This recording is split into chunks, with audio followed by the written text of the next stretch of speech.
Thank you. Listen, by the way, I did this with Matt Damon. Very funny he was. Really? Very good.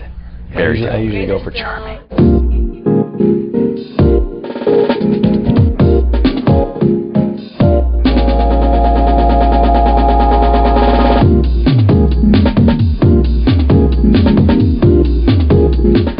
Hello. Welcome to Movie Phones Unscripted. I'm George Clooney, and I'm here with John Krasinski. And we're going to take a few of your questions and answer a few of our own questions. We're also going to be asking some of our... Wait, you just said my line. Damn it. We're going to ask some of your questions as well as some of our questions. He does that very well. Let's start with one of their questions, though, because I don't know what to ask you. What was it about John that made you want to cast him in this film? Well, Janet, I'm glad you asked. We had gone through about 15 A-list actors, and they turned the role down. Went right to the C-list. We went, B was not very strong, and so we said, well, what's happening on television? And Janet, John was available.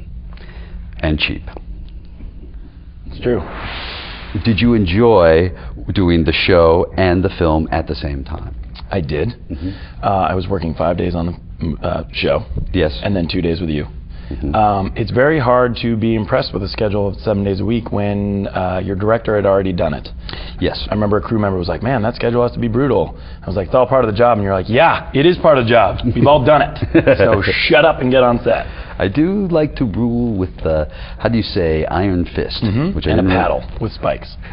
And a gag ball and a hood. But that's a really wild set, but you get good performances. How'd you carry off playing a football player? And did the aches and pains get to be too much? Who is this from? Be honest. Is this from...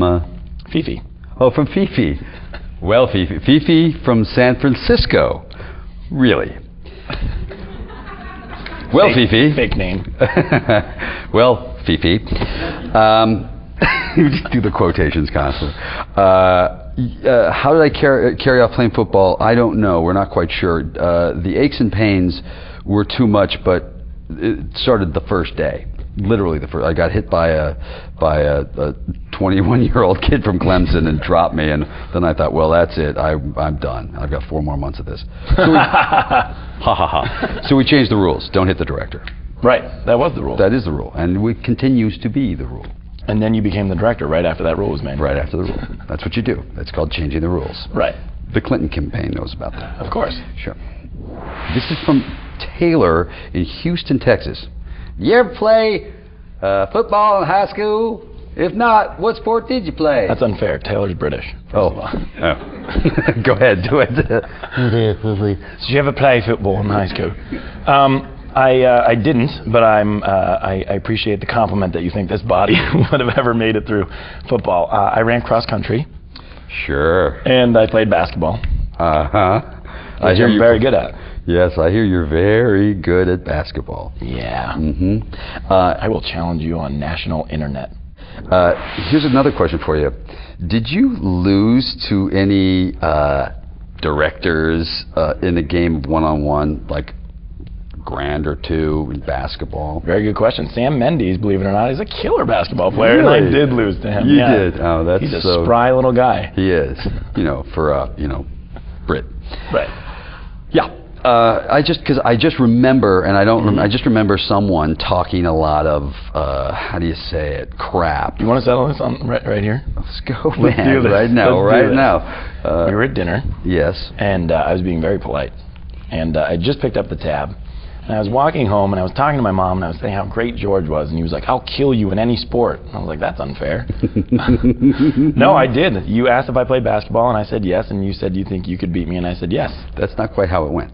I believe it went, I play a little basketball, and you said, "I will kick your ass." And I said, "All right, we'll play a little one-on-one." And you said, "I'll spot you 6 points." And Grant said, "I'll take that for $1,000." And then I felt bad because I thought, you're not going to beat me, spot me 6. But you might beat me straight up, so I'll bet you $1,000. It sounds similar, yeah. And then when I got back to LA, the best part was my friend picked up Vanity Fair and was like, "Hey man, you ever read this? Because he plays 2 times a day, and he's really good." And I had no idea. So we talked a lot of trash for about 4 months. Yeah. My favorite part was catching you in the elevator after all the football guys were saying, "Dude, man, this guy can dunk." And they were totally psyching you out, and I caught you in the elevator with gym shoes and a basketball that you bought at a store. I had gone out to Walmart and gotten a ball and shoes and was practicing on the side. George, at what point in the filming of the movie did you actually learn my name? Well, Frank, it was John. John. John. The truth is, John, I knew who you were from, the early porn days. Really? Yeah, early God. porn. From your kiddie porn, really. Well, I'm glad, because I'm proud of some of that stuff. Oh, I love that one. Father Michael, that was my favorite film. Oh, that was good. Oh, man, I love Jungle Jim. That was a good one. Where do you think the name came from on The Office? Still got it. What's in store for Jim and Pam once The Office returns, and what's this rumor about Karen coming back? You delivered that really well. Thank you. I felt like we're in a soap opera right now. Yeah. I don't know what is in store for Jim and Pam because this little writer's strike sort of took all chances of having us have any arc out of the equation. So that is what's happening. Babies. Pam and Jim have babies. Right. Sextuplets. Just because that's the only way they could say sex on national television. Sex into the NBC. I don't know what's going to happen, but I know that the first episode back is basically Who's Afraid of Virginia Woolf meets The Office. So drinking and yelling is coming. So it's like a Friday night for me. Yeah, really. Exactly. I understand. George, what would be your perfect date night? And I'd like to know this too. My perfect date night would be, I think, pretty much what you said. Virginia Woolf. The drinking and fighting. Drinking and fighting. That's when you know you really love someone. That's when you know. Nothing says I love you like a good sock in the nose. And remember that, kids at home. Hey, George. Yes. From Kath in Newton, Massachusetts. Sure. Yeah. What's up, Newton? Gang signs. That's the robot. That's George's robot. By the way. What up? George, you're a known prankster, yes. as is Jim Halpert. That's Yeah. my character on The Office. Yes. You're supposed to know that. Yes, I do. Who plays better practical jokes? I don't know, because you haven't really done any practical jokes to me, and I haven't really. No, the character on the show. I do a lot of. I'm not smart enough to do practical jokes. So my character on the show has put staplers in Jello. Yes, I know. I see that. Is that something that you would do, or? That's pretty good, actually. We did get the guys pretty good in the football team. We got them covered in mud. It depends. I do the long-running practical jokes that take months and years. Right. Because I'm patient or bored. Right. And you've admitted that this entire movie was an elaborate prank to get a TV star to believe he could ever do a movie with two movie stars. And let's take down the set. John, it's your parents here. You're an idiot. Total crying. Shoot myself. Towing the shotgun. What goals, professional and personal, have you set for yourself that you have yet to attain? What goals? What have you not done with your meteoric rise? I would love to work with a good director. Yes. Some A-list people. Yes. It's really hard to say any kind of joke to be on a great show and then work on a movie like this is pretty. It's pretty much the best. That was really. Oh God! If we could take 5. Hang on. Take 6 after that. Okay, great. Thank you. You're really good. All right, just get us out of here. Thank you to John. Thank you to John, to Movie Phone, for sending in your questions.